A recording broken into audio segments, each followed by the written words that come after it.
Hey everybody, welcome back to Nerd's Garage, and this is Out of the Box, where we talk about comics, and occasionally we talk to other people about comics. And today we have Richard Davis, author, playwright, comic book store owner, husband, extraordinary person, on the Zoom with us. So here we are. How you doing? Doing great, man. Better than I deserve. How are you? I resemble that remark. Better than I deserve. Yes. And so yeah. Before we came online, we were talking about you got to just reopen your store. Mm-hmm. Tell us how that's going. Yeah, we've been open fully again for about 3 weeks now. We were closed down during COVID since about March 15th. City of Knoxville, where we're located, we're in Knoxville, Tennessee, issued a stay-at-home order, and we complied with that. We were able to do curbside and mail order delivery during the pandemic, but we weren't allowed to let customers in. So that was kind of neat to be able to do that. And then about 3 weeks ago, we were able to start letting customers back in the store. And it's different now. We've had to take some precautions. You know, all of our staff members have to wear masks now.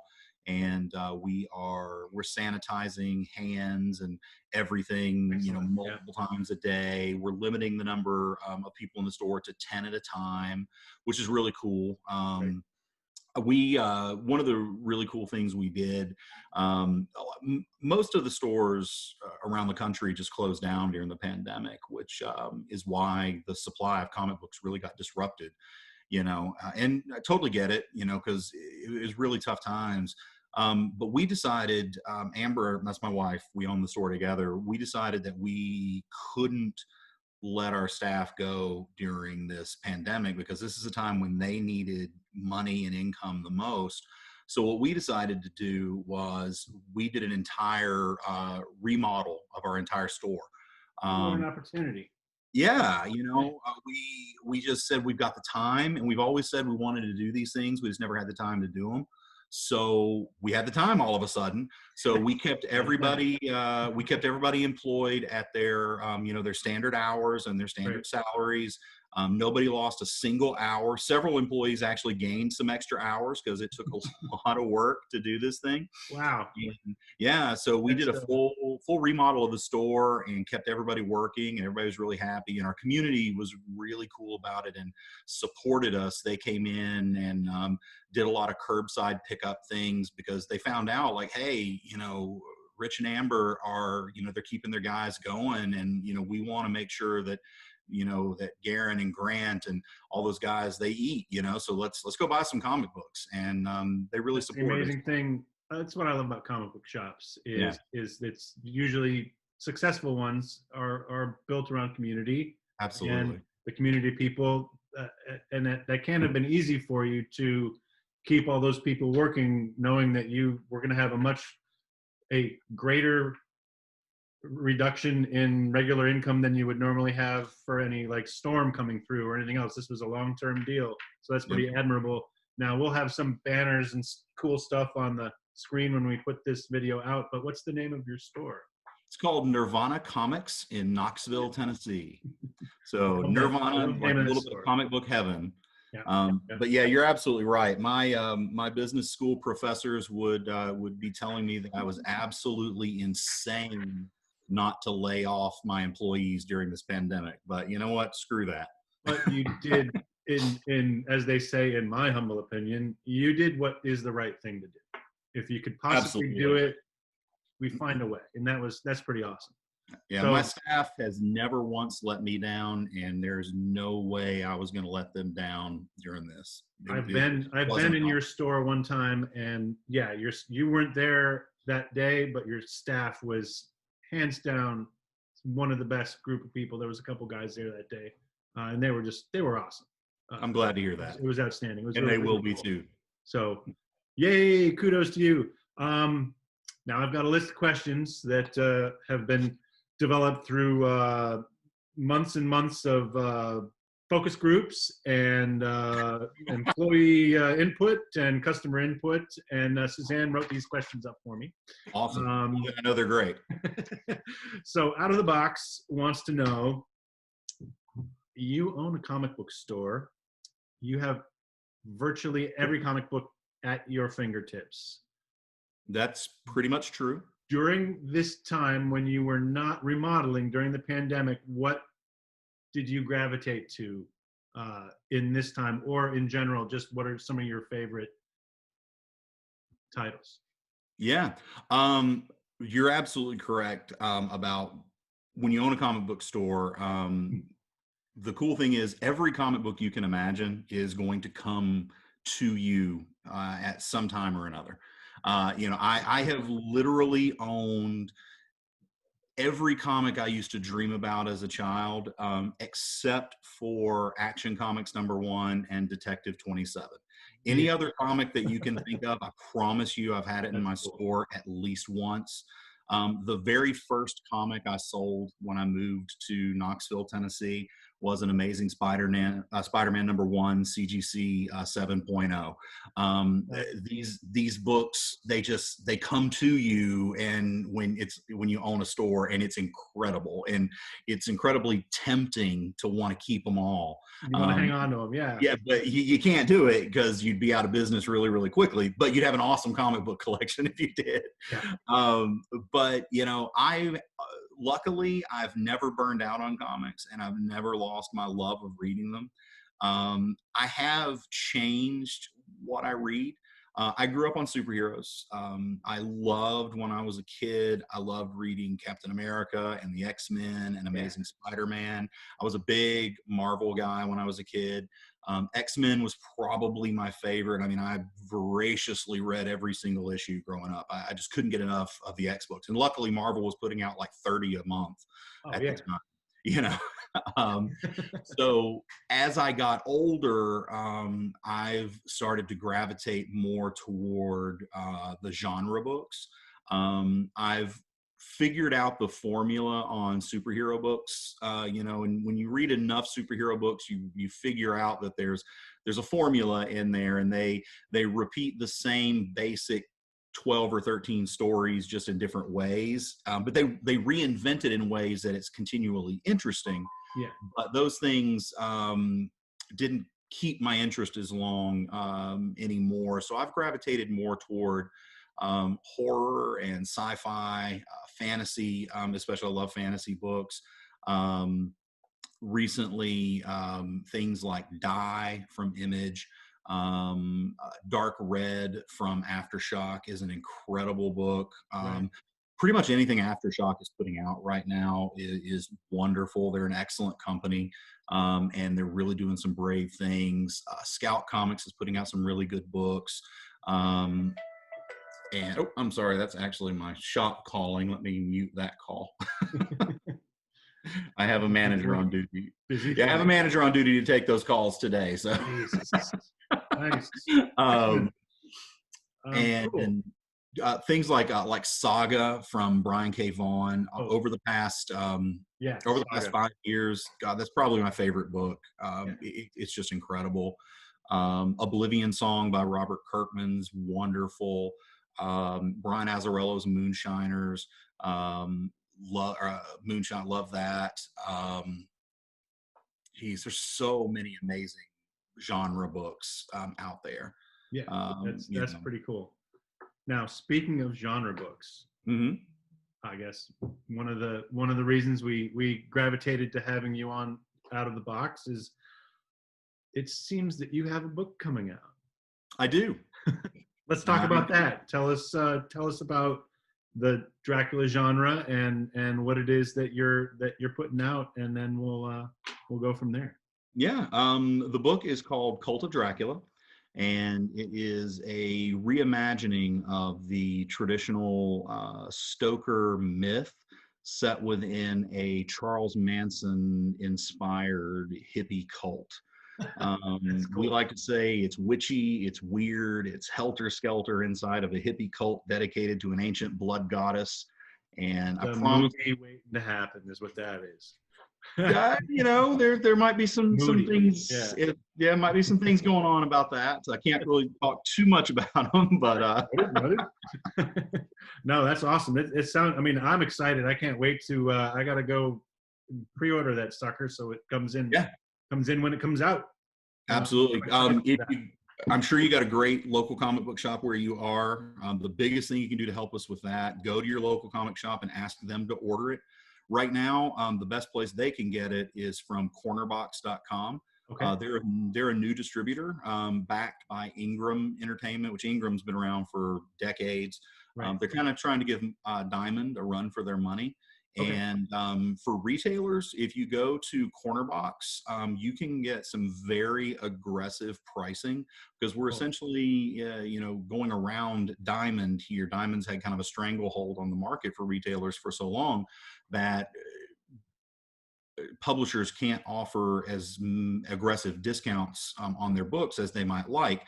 Cornerbox allows us to do that. So I've been working with Second Sight Publishing, and they are able to offer some really cool aggressive deals that will make the book profitable for comic book shop owners. And that's one of the reasons I chose Second Sight was as a comic book shop owner, I saw the potential in that and their aggressive pricing structure, because as a shop owner, if I can make more money off of a book, I'm going to buy more copies of that book and I'm going to sell more copies of that book because it helps me keep my doors open.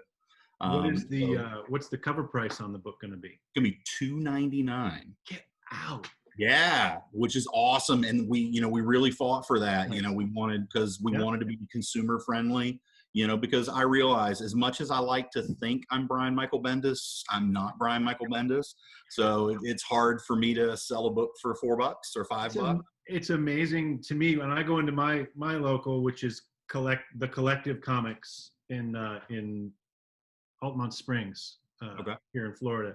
I'll go in and I'll look at stuff and I'll see stuff that I've never seen before in my life. And I still find myself looking at it and going, $4.99? It was $3.99. And then I look at the art and the art looks really cool, so I buy it anyway.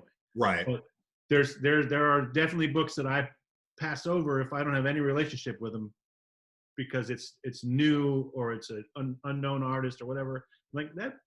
It's different. The difference between $2.99 or $2.95 and $3.99 and $4.99 is huge in comics. It really is. And you know, and I've seen what's really cool now is I've seen all sides of it. I've bought comics as a reader. I've sold comics as a retailer, and now I've created comics, and I understand why comics continually go up in price, because especially indie books, because what a lot of folks may not know about the way a comic book gets produced, you know, I had to pay the penciler, the inker, the flatter, the colorist, the letterer, my cover artist. I had to pay all of those guys out of my own pocket before I could even get a publisher to look at the first issue. You know, and so one issue of this comic cost me just about $10,000 to produce. And, you know, that's a lot of money for, you know, again, maybe if you're Bendis or you're Frank Miller or you're Brian Azzarello. For an indie, that's a lot of money. That is, you know, and so, and then to think about, you know, if you're selling them at $3 a pop, takes a long time to make your money back, let alone turn a profit on it, especially considering that, you know, you're going to cut it up because your publisher is going to take a cut. Yeah, the publisher gets their cut, the distributor gets their cut, the retailer gets their cut. And by the time it's all over, you know, the creator makes pennies an issue. Right. So, you know, it's a steep hill to climb. So you've got to have a good product, and you've got to have a team of pros that you believe in. And it's a tough business. It really is. And I think sometimes readers don't see that side of things. I didn't see it when I was just collecting. Sure. When you're just going to the store all the time and buying comics, you don't think about that end of it. And then as I've gotten older and collected longer, and I collect, but I mostly go in looking at the art. Me, from what I look at, is the art. And art's important. And Mhm. then, like I said, as I get older, I realize that, well, art's important, and the artists that make the art, they need to get paid. Right. So and then when I wondered why things cost so much, it's not 35 cents anymore. What the hell? I know, right? It's not 1981 anymore, and artists need to get paid because art is important, and it's important, Yeah. especially in times like now. I think that people who are creating art and producing art in this particular time period is incredibly important, and good on you. Um, that sounds so sarcastic. That's, Hey, good for you. I'm Um, used to it. it's stuff that we need. We need new stuff. There's so much just the need for new stuff is important. It makes us feel good. Yeah, and there's a market. There are people that want it out there. People, people don't want the same 12 stories all over and over all the time, and they don't want, every single as month there yeah. a new universe threatening event. They just want good stories, and It's like, those I still love the superhero books because I look at them and I see good coloring, I see good drawings, I see neat sure. covers. But yeah, it is the same stuff over and over again. And then I go into my store and I haven't been paying attention for a month and a half, and I walk in and they've got, here's the new disaster going on in this universe, and it's like, oh my god, again, they just had one. I know. It's eventually your suspension of disbelief gets suspended. Yeah, we're tied to some of those older things that we grew up with, and I'll still go buy them because they're cool. Mhm. But Dracula, what brought you to Dracula? What brought you to this particular genre? There have been two things since I was a small child that scared the absolute. Is this, by the way, can I curse on this, or do I need to censor myself? Because You can I will. curse, sir. Okay. Since I was a kid, there have been two things that have scared the absolute shit out of me: Dracula and Charles Manson. Yeah. Okay. So to be able to bring those two things together into one book, for me, was a very natural fit. I'm also a big fan of Stephen King. I've Right. consumed everything he's ever written. I've watched interviews and read articles by him, and he's an inspiration. And one thing I read from him a long, long time ago that has always stuck with me. He said, "Write if you want to write horror, write what scares you." And Sure. so, these two things, they terrify me. And so, a lot of people didn't initially, when I pitched this idea, they didn't see how Manson and Dracula came together, but they came together for me because they're in my nightmares every night. They scare me.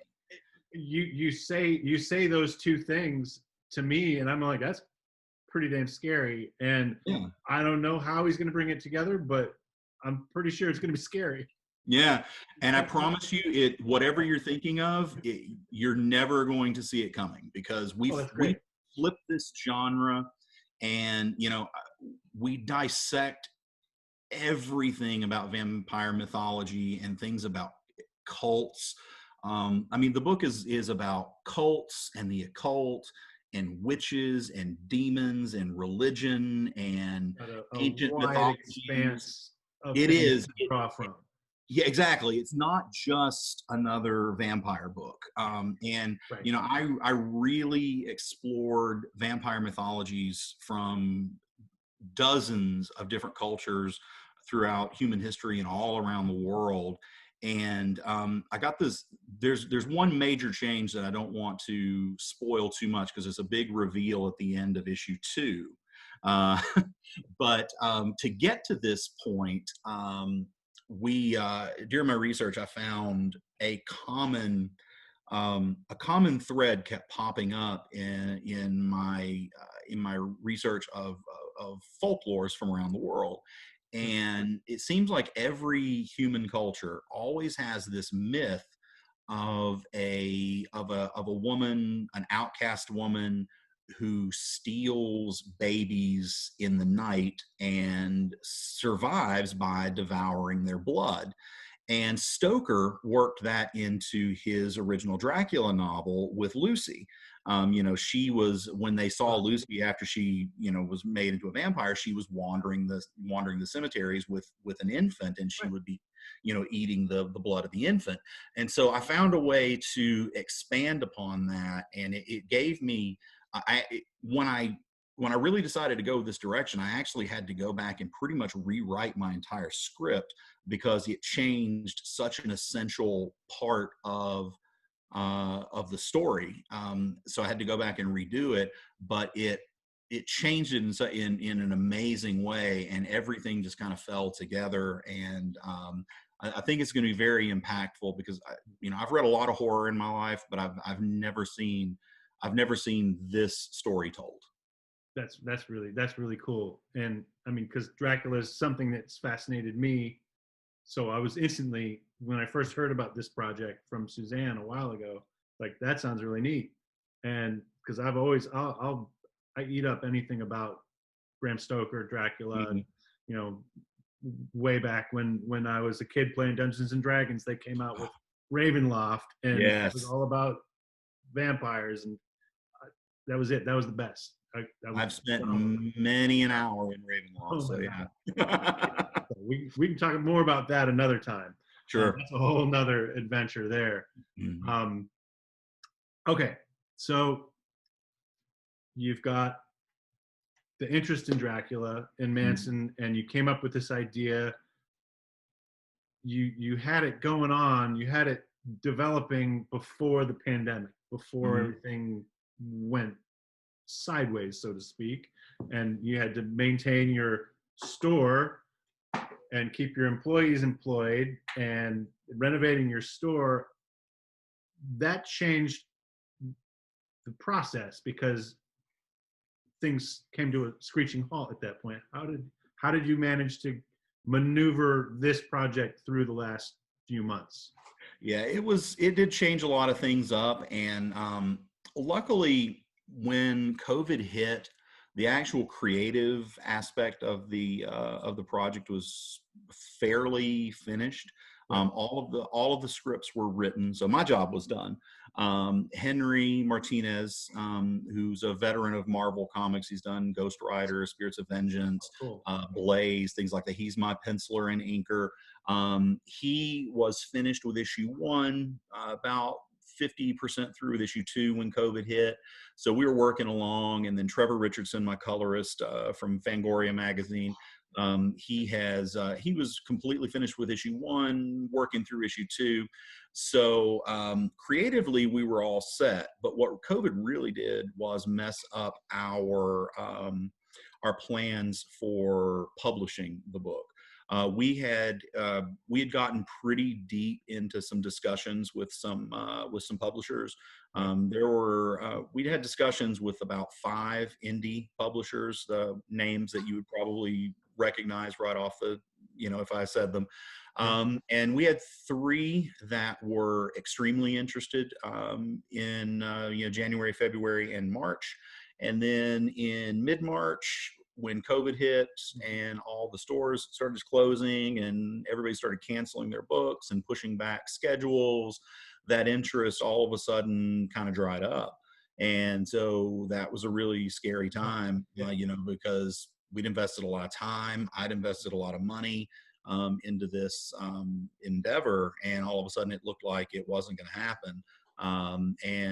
Or if it was going to happen, it was going to be maybe next year, maybe 2 years from now. They were talking about putting it on a slate, and that's a long time to put a project up on a shelf and just let it sit. Project on the shelf with that investment behind it is Exactly, and that was really, really frightening. So there were some times when I didn't sleep a lot for several weeks because of wondering what's going to happen here.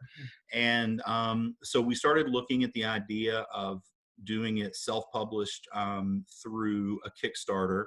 And we had almost decided to do that. I'd even come up with the name of the company. I was going to call it Hammer Comics. kind of an homage to the Hammer films of the 70s. I'm a big fan of those. And so we're going to call it Hammer Comics and distribute it ourselves. And then at the very last minute, literally 11th hour, right before we were getting ready to launch the Kickstarter, a friend of mine in publishing put me in contact with the folks over at Second Sight. They're a fairly new company on their own, but they've been publishing through Caliber Comics and Antarctic Press for many years. They're a horror-focused company, so they get what we're doing. Right. And so they had gotten a copy of, the pitch copy of Cult of Dracula issue 1. And they wanted to talk to me about it. They were very excited. They really, really wanted it. And so we started having some conversations, and they offered me a contract on the book after our first meeting, which was incredible. And so we took some time. Of course, lawyers got involved and negotiated some things out, and ultimately then we had another company kind of at the very end come back in wanting to, wanting to make an offer as well. But ultimately we decided to go with Second Sight, because even though this other company was a little larger, Second Sight had more passion, and I felt like I would rather be their number one priority than just another book from this other company. So, and since then, I've not in any way been disappointed with Second Sight. They've been great about marketing. That just sounds, that's amazing. Yeah. They're really, really a cool company. And, I'm hoping that Cult of Dracula can do as much for them as they're doing for me right now. They're hoping it can be a prestige book for them and be a kind of a flagship, tent pole for them.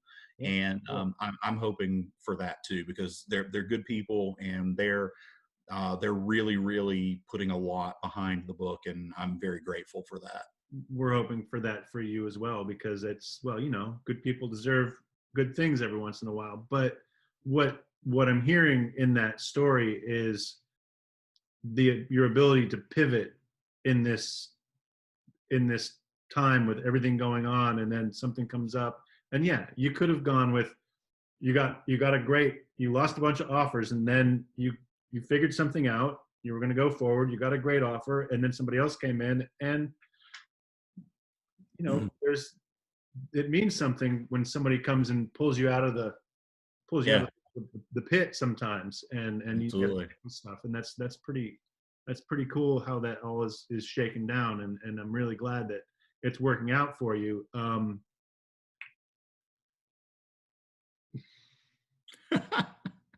Good things happen to good people. Yeah, and it's one of my taglines that I use all the time, and it's true. Good things happen to good people, and you're good people. So I do my best. We try. So before we roll it up, talk to me about the artists and the other folks that you're working with on this that help bring it all together. Yeah. I mean, the art that I saw, I think is it a piece of cover art? Yeah, I've got the cover over here, and I think something else. It's really striking. It's the kind of stuff that when I walk into the comic book store and I see something that I've never seen before, like a new book, it draws you in. It's great. Yeah. The art, in the comic book medium, art is essential. If you don't have good art, you don't have a good comic book. It's impossible. No matter how good the story is, if the art doesn't live up to the story, it'll fail. Yeah. Right. Great art can carry a bad story, but a great story can't carry bad art. And so I'm very lucky that I have a brilliant artist in Henry Martinez who can carry my terrible story. Henry, story. It can't be. Henry is he's been wonderful to work with, because when I first started writing this, it was originally a stage play. That's really my background, writing stage plays and screenplays. And I'd never really thought about writing a comic book, and I didn't know how. But I'm friends with georgesjeanty, who ended up doing Buffy, Firefly. He's done X-Men, Yeah. Batman. He ended up doing covers for me, but I'm friends with him, and he introduced me to Henry, and said that he thought his art style would be well suited for the story, and he was right. And Henry and I have worked together very, very well. And what I love about Henry is he's been very, very willing to kind of help me learn to adapt my writing style to the comic book medium, but he does it in such a way that it's never condescending, or It's a good he, partner, right? he's a good partner, and we work extremely well together. And you know I think that is really reflected in the final pieces. I'm very good at writing detailed descriptions of the panels or the shots, because that comes natural to me because Sure. of my screenwriting background. Because you have to write in such a way that your director of photography knows what to shoot and knows Understand what your vision is. Yes. exactly. And so that was the easy part, but I am total garbage when it comes to panel layouts. And I found myself getting into these ruts where either I would do I would either do like 7 pages in a row of nothing but just 5 rectangular panels stacked on top of each other, just boom, boom, boom, boom, boom, boom, boom. Or I would just want to go and try to cram like 20 panels into this crazy spiral thing. And so Henry, he helped me make a lot of sense out of that.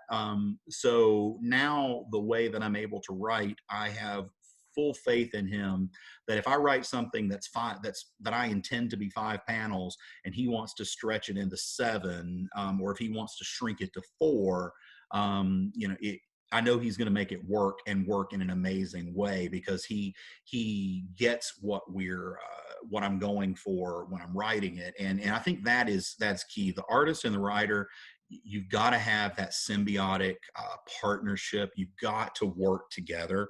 Absolutely. Um, And and just once you have that, and getting that's hard enough, but once you have mhm, that, then someone can look at it and be like, oh, he put 5 but he meant 7, yeah, because I see 7. And then you're not going to question that because you have that relationship. It's exactly. it's You know, not easy to and find that. Yeah. it's that trust. And he knows, if I write something with and I've got like a big blank space of, in a conversation, he knows that it's not that I'm lazy, it's just that I'm trusting him to draw this in there, Yeah. and fill in the blanks. And it's been a really awesome experience to work with a professional like him.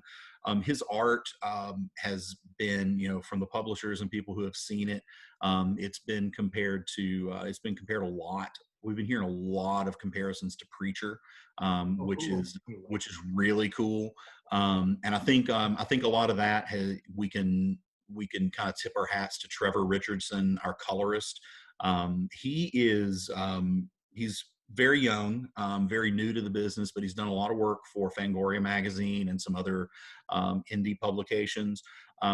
We interviewed probably 50 colorists. We had them Wow. submit their samples for the books, and and some industry pros submitted to color the book here. Yeah. And but Trevor just really stood out among all of them, because he did some things with palettes and color choices that Henry and I we'd never seen before. I mean, Okay, just some cool. simple choices that he's made that are just because he doesn't over render. That the one thing we saw a lot of was people wanted to over render, and people wanted to overuse the digital technology. And Trevor doesn't do that. He's got a really light touch to it. So in some ways, it's got an old EC Comics feel, which I really love, because I love those old EC horror books. But it's got that old feel, but it's also got that modern vibe to it as well. And and I think the Preacher comparisons are very very accurate now that I go back and look at it. We certainly weren't setting out to to mimic Preacher in any way, but I can see, especially with the way he uses some reds and blues and things like that, I can definitely see where people get those impressions. And then an impression is based also on, how they feel about something else. And when they see that in something else that they like, it's like, okay, that's a good comparison. So that sounds like a good thing. How many do we have to look forward to of this? Is this a limited run or is this a open-ended? What's really awesome is the answer to that question is yes. Nice. The book, when I pitched it, I originally pitched it as a 5-issue miniseries. And as I wrote it, and I told you we made a big, huge change to the mythology. And when we made that change to the mythology, that opened up the universe we were working in to do more stories.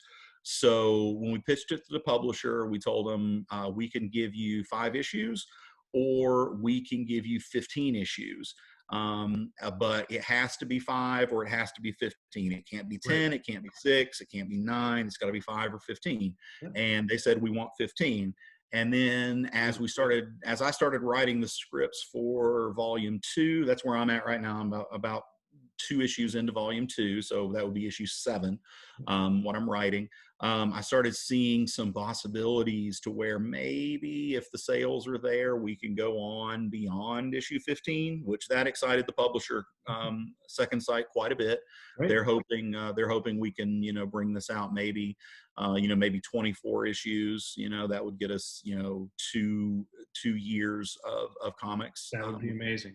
I mean, yeah, that would be great. For many reasons. I mean, from my point of view and from yours. But having vision is important when you're undertaking something, and that you can see the differences between, well, yes, we have a plan, we've got this much, or we could do this much, but then you're also finding out that there's so much. I find that when I'm creating something, when we're creating stuff here, is, oh, there's more. The more we go into it, the more we find that can be done. So let us, we're going to put up some cool shiny lights and things when we put this out and everything with information, but can you tell us where people can pre-order and when people can pre-order? Absolutely. Well, the book went live today, June 1st on cornerbox.com, and that's for retailers to pre-order.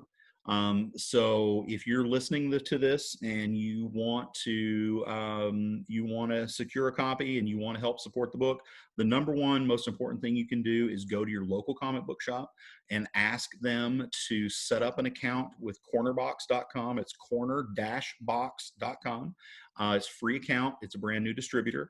And ask them to set up an account and pre-order the book. What's really cool, again, Second Sight through Cornerbox can offer some very aggressive pricing. Retailers will get a base 50% discount, which is unheard of on an indie book.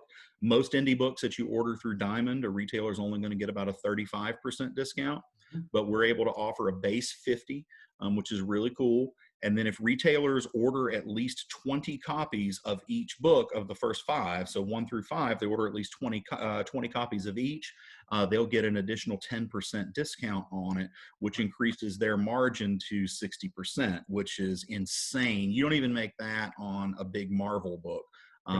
They do their deep discounts. 60% discount on an indie book is insane, especially at a $2.99 price. I mean, you really, as a retailer, you can't lose.